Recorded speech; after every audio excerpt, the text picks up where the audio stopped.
Whether we read the Bible devotionally, study it deeply, or just look up specific verses for comfort and guidance, it's important to remember that the Bible is a unique piece of literature. Its age, its provenance, and the structure of the book, all these things require a special approach to reading. What you read has to be interpreted. And there are 2 points we have to understand in order to be successful at this task of interpretation. Do you know what they are? Well, let's get into this episode of Walk the Walk and find out together.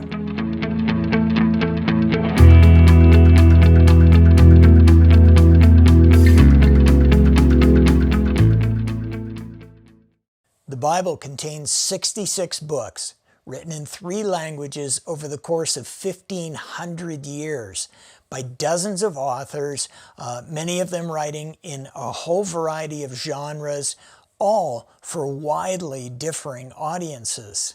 The Bible is clear enough that it can be read and the essentials of the faith can be grasped by anybody. But the more we read it, the deeper we go, the more frequently you and I run into puzzles and questions. And this is why the tools of interpretation that we bring to our Bible reading are so important. It might be surprising, but even when the scriptures are read in church and there's a pastor or a teacher there to orient your thinking and address your questions, you and I still have to interpret what we're hearing for ourselves.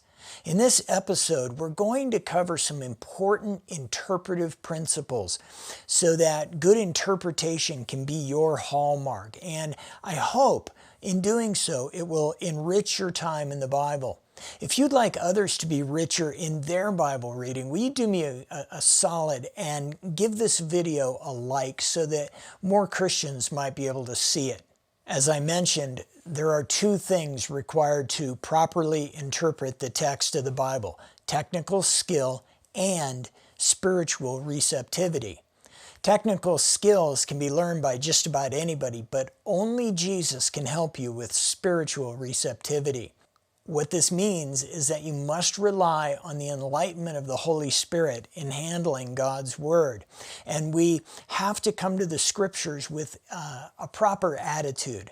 We should come humbly, expecting to learn, and knowing we're going to meet the sharp edge of God's Word.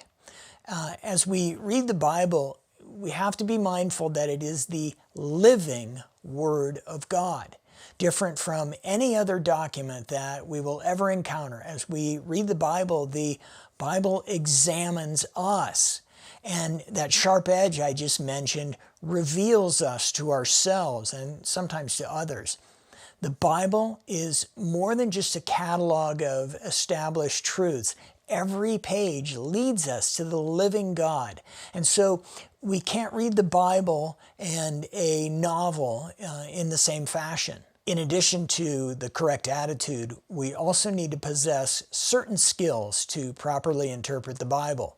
A primary skill that needs to be exercised is the ability to recognize context. No verse or passage in the Bible exists in a vacuum. There is always a context in which that verse or an entire passage exists. From a structural perspective, a verse or a passage right away exists in the Old Testament or in the New Testament. A verse then exists within a specific book, which puts that verse or passage into a specific genre or that's a fancy word for literature type. That book was written by a specific author with a specific viewpoint, and it is addressed to a specific audience. This means that the author existed in a certain historical time and in a certain culture, both of which influence how and what he writes. When you and I are reading, and especially when we are trying to understand a doctrine or a prohibition or a command that we run into in the Bible, these are the first questions that we have to answer. Who wrote the book? When did they write the book? What was the purpose in writing the book? These all affect, the answers to these questions all affect how we interpret what we read. Moses is not writing the same way that John, who is not writing the same way as Paul, writes.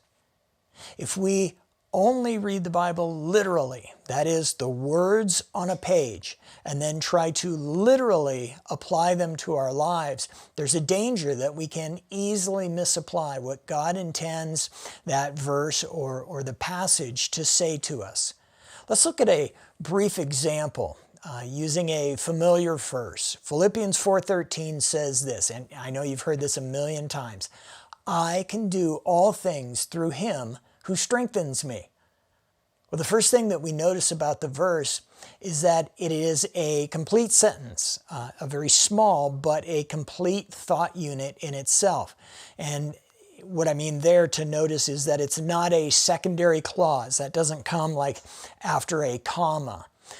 So it's a complete sentence on its own, not a part of a larger sentence. This makes it tempting to read it on its own, but this verse doesn't exist in a vacuum. So we ask this question: what context can we identify for that verse?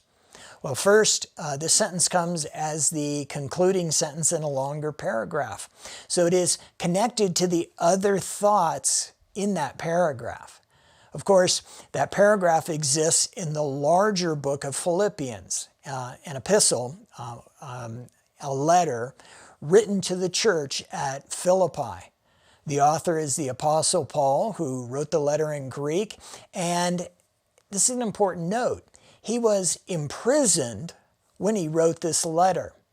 If we take just those facts and bring them to bear on that verse, here's what we have. We have a letter written from an apostolic and a pastoral viewpoint to that church and the surrounding area. And here's the purpose for that letter if we read this in the context of the whole thing.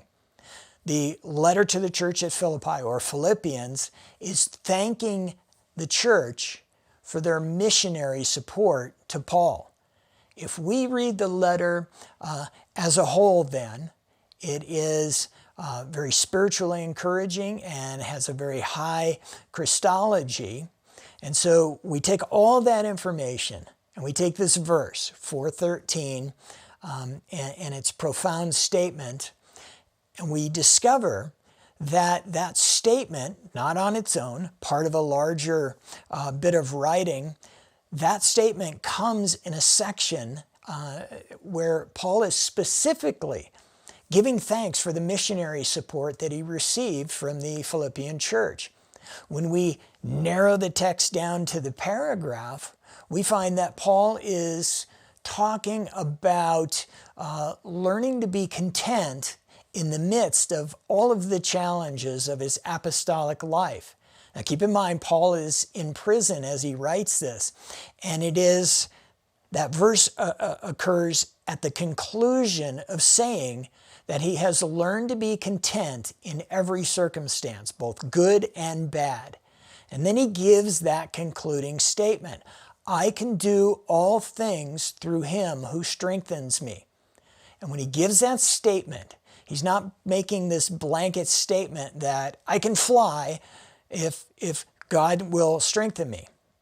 No, that verse, as the concluding statement to all that comes before it, Paul's giving that as the secret to being content amidst life's difficulties. This is why we can't take a verse like that, no matter how encouraging it is, and then rip it out of its context in an attempt to make it say something that the verse definitely does not.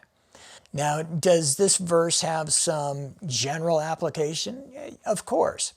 Knowing and being in Christ, bearing his Spirit, having confidence in the promises of God, these are the secrets to a life of contentment. The danger only comes when we try to make this verse, or any verse like it, say that God will bless everything we do, thinking that he strengthens me. Now we know that this is an incorrect interpretation. How? because of the context. We could do anything. Magically, we could do anything through God who strengthens us. If that were true, then we'd be able to go to other parts of the New Testament, the Old Testament, and find other supporting passages that say whether you're in God's will or not, He'll strengthen us and bring us to success. Now, since we can't, then we don't. We don't pull verses out of context, put them on a coffee cup, and try to make them stand on their own. Another interpretive context is history. All the books of the Bible are written during a certain era in history, and they are also written in a certain place with a geography and a climate. They have a culture and a family life, just a whole raft of cultural factors. These factors are important considerations, especially when we read prohibitions or commands, when we're trying to see if they have specific or universal application. I mentioned in the last episode that these are the kind of things we need to take into consideration when looking at like the example of the Shellfish Prohibition in Leviticus 11. If you don't know what that is, pause the video here, go read that, and come right back. If we look at the context of the book, Leviticus, this book is written to the new people of God, and it codifies the way in which an impure people can deal with their sins so that a holy God can dwell in their midst. So this tells us right off the bat that the book doesn't contain arbitrary rules. So we can check that off right away. Much of the book, as you read it, has to do with whether or not a person is clean or unclean. And listen, this doesn't have anything to do with taking a shower. Clean and unclean are references to your spiritual state. And they are super important in your relationship with God. Coming back to the Shellfish Prohibition, we find the larger context speaking to a distinction between clean sea creatures and those that God deems to be unclean.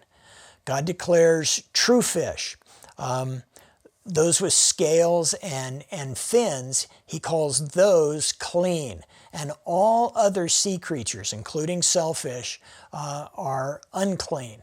So you read that and you note that there is no commentary in the text explaining why God has made this decision. He just did, as is His right, and Israel was required to obey if they wanted to be in the presence of God, which I'm sure they did. So the questions for us in the 21st century is, what does this mean to us today? How can we interpret the text and apply it to ourselves today? When we read a text like this, something out of Leviticus, and we place it in its proper context, we understand the distinction between clean and unclean. Our modern day terminology is holy or unholy. We recognize that at the time, the sacrificial system and your ability to participate in it was paramount to your personal sanctity.